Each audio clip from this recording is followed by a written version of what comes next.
I'm Constance Baird, and welcome to Inside Bremerton. Driving around on Bremerton roads, you may have noticed less sand and gravel during the winter months. So how does the city's Public Works Department try to keep the roads safe during icy weather? The answer is salt, but maybe not in the form you think. Public Works invited us over to learn about salt brine and how such a simple product has greatly improved street de-icing in Bremerton.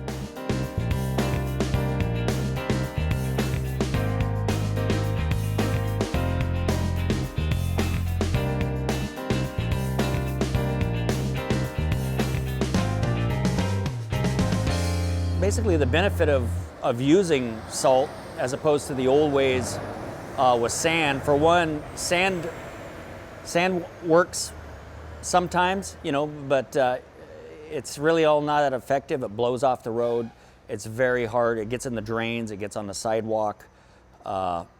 It's not very cost effective. It's just a waste of material. The salt. The cost is fairly cheap for what you get, and the results are night and day. You can spray it on dry pavement if you know that it's gonna freeze. The road's dry. You apply this, it will stay on the road basically until it rains. So, bang for the buck wise, this is the only way to fly, really.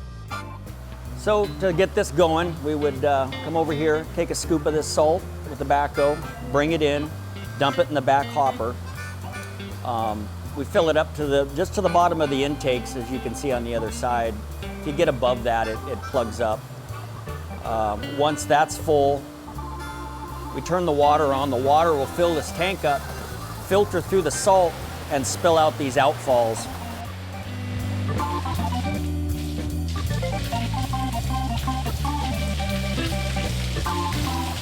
Once this back tank is full, we'll shut the water off, turn the pump on, and it basically will just keep recirculating this tank through the salt until this sensor reads the percentage it's looking for, and then it will shut itself off, and basically the batch is done.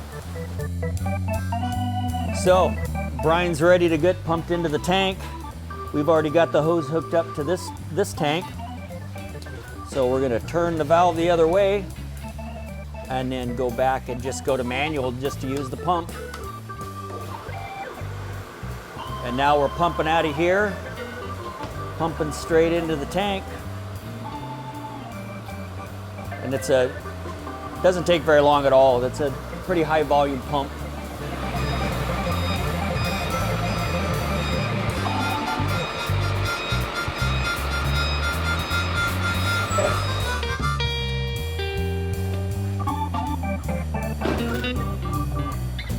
Turn the valve, and now we're pumping from this tank into the truck, and that is the beginning and end, start to finish.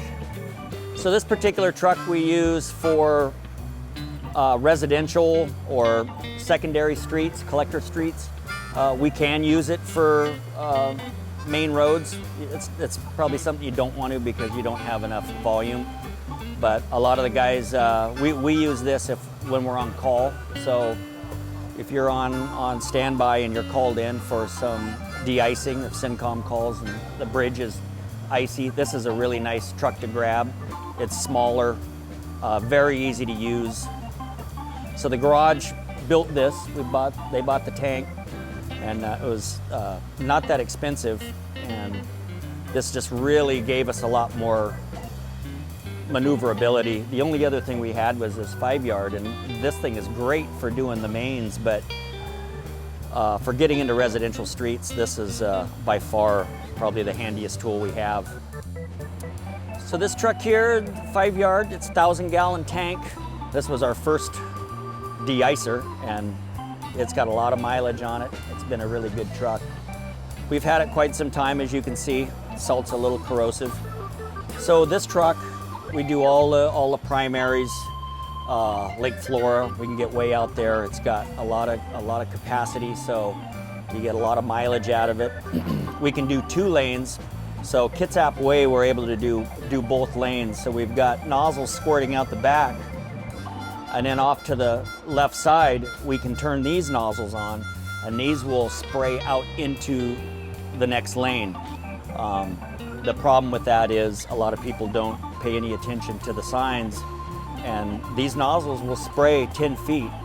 And if you come around to the left side of this truck while it's spraying, we try to anticipate that and keep your hand on the switch, but you know, you can't control people, so it will get you. But between the two, between this large truck and the two smaller ones, we're really able to do the main roads and residential at the same time, so we can triple our output, and it has really been a game changer with the salt brine and the addition of the trucks.